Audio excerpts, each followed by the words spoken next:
Welcome everybody from the Sparx Systems YouTube channel. It's great to have you here today as we continue to look at our urban system parking that has been designed and developed in Enterprise Architect. We've been looking at requirements modeling and management in our recent series. We're going to continue that again today.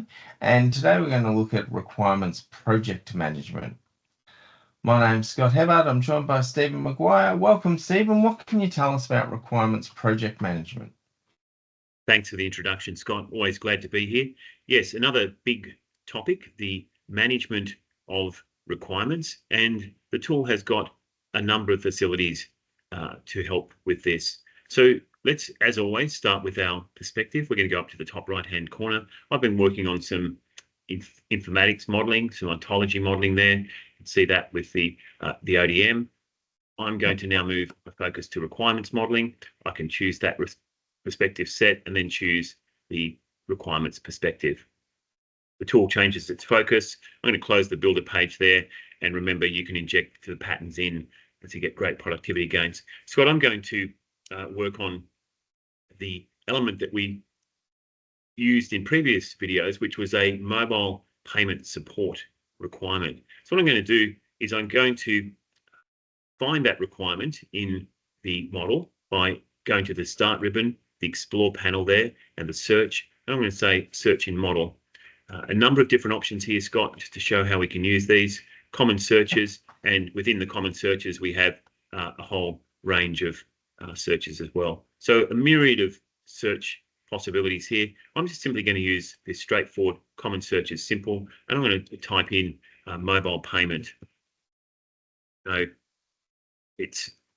I know that's part of the title, and I don't need to complete it. Let's see what pops up there, and you can see that there are a number of items here, and we've got some Archimate ones there. We've got this functional requirement here, mobile payment support. I think that's the one that I want. I can click on that and simply find that in the project browser or in all diagrams. I'll just find in the browser there, and you can see that's found that item. So I'm going to close this find now, but remember you can just simply bring it up either with the Control F key or from the Explore panel of the Start ribbon. Close that, got that element there, and let's have a look, Scott. We're going to go to the Construct ribbon, so about 3/4 of the way along, and you can see we've got change management and project management there. I did do a previous video. We did a previous video on change management. Let's have a look at that. And you can see that we had a number of changes there in that maintenance window. So we've already done some work on this. If you haven't seen that video, I encourage you to go back and look at it. Changes, issues, tasks, documents, defects, all sorts of things. And, you know, we can look at both the description and the history on these elements. So we are going to focus on the project management side of it today. So we'll close this maintenance window and we'll go to our project management panel. We've got decisions here. Let's show the decision window. There it is. And it doesn't have any information in it at the moment. Straightforward thing, Scott. Just going to go add new here. Window pops up. I'll go Control V. I've got that in my buffer. So this is a decision that's been made. And let's have a look at putting some notes in that. I always encourage you to write notes on any element, but particularly with these type of elements, it's important to detail what the decision is about. So payment method integration decision. So some details there about comprehensive mobile payment support across different device ecosystems. Let's say that Jenny Kitabashi raised this one. Let's say that she raised it last week, and we'll say apply to that. And we've got the opportunity to put a new one in there, Scott. I'm going to close that for the moment. And that's our first decision that's been put in. And again, it is applied to the mobile payment support. So just a single requirement. Yeah, it's applying to that requirement. Just to show you what happens, I'm going to select another requirement in the browser window there. And you can see that that's blank because there's nothing there. So the next thing I want to put in is a risk. So risks are an important element, Scott, and, you know, important to think about the risks that we're going to have with this payment. It's a big part of the system, the mobile payment support. So we can click along the panels here on the project tools window there. We can see we've got risks there. Again, a simple right mouse click there, add new, and let's put in a risk there, and we'll put that one in, and let's put in some details about the risk as well. We'll get that into my buffer, save time typing it in. Yep. And we'll put that in there. And you Now can see there's that types of risks. So yep. what are the different types? Business, financial, and technical. Yeah, Scott. Okay. They can be they're a reference data that you can add to yourself, and we've got the weighting there. Talk about how important is this risk.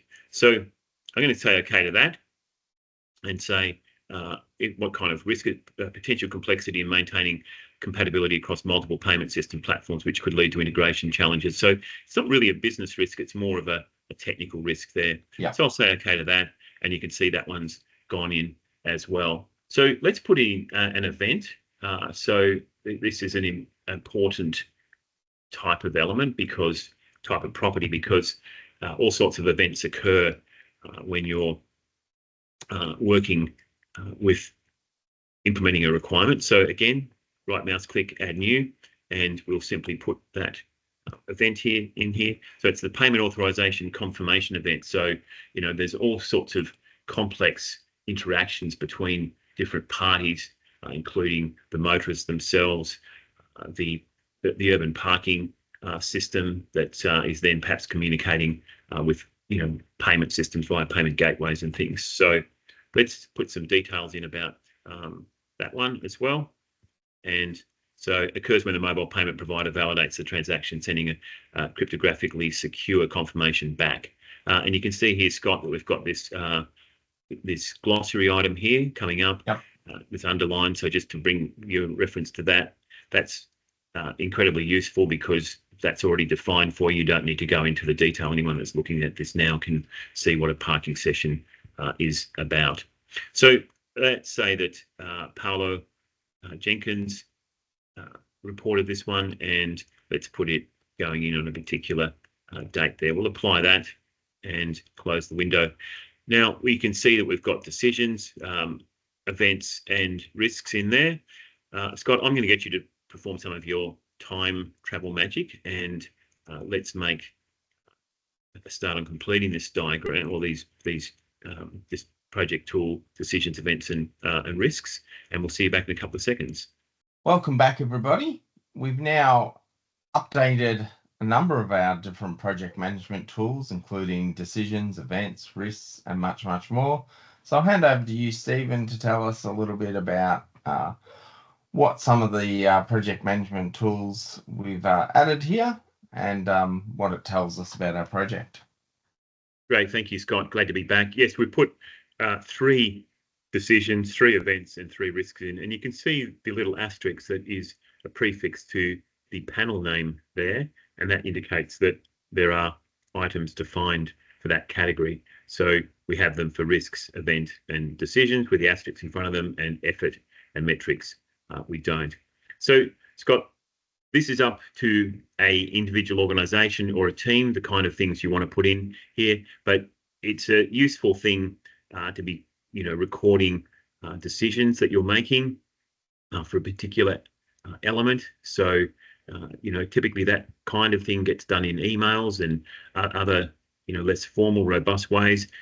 This tool offers this great potential to record these things in a formal way, and you don't need to do it for every element. It's going to be the important decisions that are made. So you may have, you know, 1,000 requirements in your repository, and you may only do the decisions for you know, 15 of them, 20 of them, maybe even less than that. So it doesn't have to be an onerous task, but it is something that you're wanting to record. So we can go into these again, just right mouse click here and say modify selected, and you can see here the decision has been made for the user experience design decision, implement a unified payment interface that abstracts the underlying mobile payment technologies, creating a consistent intuitive payment flow that reduces cognitive load and minimizes user interaction steps during the parking payment process. So and some companies may actually use the history tab to record what decision was actually made. Exactly, Scott. It. Yep. Yeah, exactly. So, you know, you can do that in the history tab there. You can put the date in there. I'm simply going to hit the F5 key there, and you can say, you know, the decision, and I'll let the audience finish that one off. But that's the kind of thing that you can put in there. And then if you make some, alterations to that decision at a later date, you can hit the F5 again, and that timestamp will go in 2 there. years, if management says, why on earth did we decide to do this? You can always go back to your repository and say, well, on this date, the decision was made by this manager, and this was the reason, and here's the justification, and here's the background. Exactly, Scott. And look, you might find that in an email, thread, but it may have been something that was talked about at the the water drinking fountain, in the cafeteria or something, and it may not have been recorded anywhere. And you can come back from that interaction and just put it in here and record it. So Scott, the other thing is we can look at these. So I'll say yes to that change. We can look at these in the inspector window as well. So with that element selected, the mobile payment support system selected in the browser, I can look at the inspector window, and I can see here now that I've got under project, I've got my decisions, events, and risks. And of course, I can go in here and say, new decision, new event, new effort. And I can, also with this, look at this inspector options, we can decide not to display some things if we're not interested in. Again, that can be a librarian decision. We can, turn those off or completely remove them. So we can save that as a particular set of changes and refer back to that. The other thing is our maintenance items are in here as well. So we did put changes, issues, and tasks in there. So you can start to see this as, very fleshed out. And once again, you don't need to do this for every single element. It's the important elements. You may only record, one change or two decisions. So lots of flexibility there, and it's going to make sure that your projects are managed in a robust way. And remembering, Scott, we are doing this as part of a requirements video. So we're talking about how to manage requirements, but that facility is available for any other element as well. So we could be in another part of the model, and just to make people aware of that, we could be down here in the structural model here. We could be looking at a component model, and we could say the payment gateway, which is relevant to what we've been talking about. And again, I can go up and look at my decisions there and put a new decision in for that element as well. So incredibly powerful, introduces, like I said, a robustness to the way that you're working, and you can get your librarian team or your administrator team to set up the auto names and counters, which we talked about in previous videos. And just to show you that again, under the settings ribbon, the settings, the reference data panel, and the settings item there, we can say auto names and counters. And we set some things up here for maintenance objects before, so we set those up, and we had our counters there. So Scott, I encourage people to use these facilities and create some robustness in their projects. Thanks, Stephen. It's really comprehensive, all of the information details that can be recorded and stored in the repository.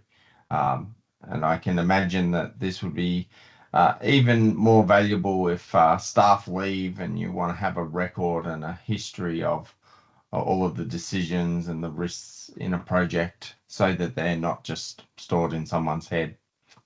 To our audience, thank you very much for joining us today. We always appreciate your time in coming along. If you've enjoyed the video, we encourage you to like, comment, and subscribe to the Sparx Systems YouTube channel. If you have any questions about project management tools within Enterprise Architect, you can reach out to Stephen using his LinkedIn and website credentials that are listed in the video description below. And as always, thank you for your expertise. It's always great hearing from you, Stephen, and it's wonderful to see the depth of knowledge that you have about Enterprise Architect. So thank you for your time. Always a pleasure, Scott.